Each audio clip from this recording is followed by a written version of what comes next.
Hello, hello, and welcome to my channel Simon Rebello Scholastic Tutorials. Today we are going to study Marathi for class 10. उपवास. दोरीवरच्या उड्या मारण्याच्या प्रसंगातील तुम्हाला समजलेला विनोद स्पष्ट करा.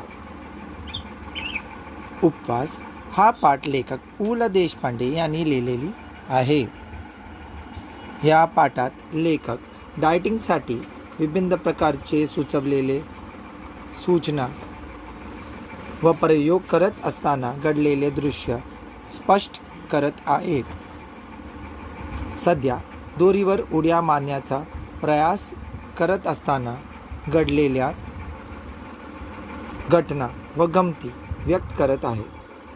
8x10च्या लहान खोलीत एकदा दोरीवर उड्या मारताना ड्रेसिंग टेबलावर असलेल्या तेल व औषधाच्या बाटल्या खाली पडल्या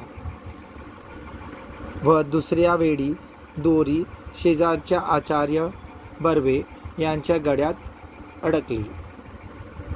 हे सर्व हास्यास्पद दृश्य व त्याची चेष्टा करून त्यामधला विनोद लेखकाने स्पष्ट केला आहे. Please like, share and give a thumbs up. Do subscribe my channel. Thank you.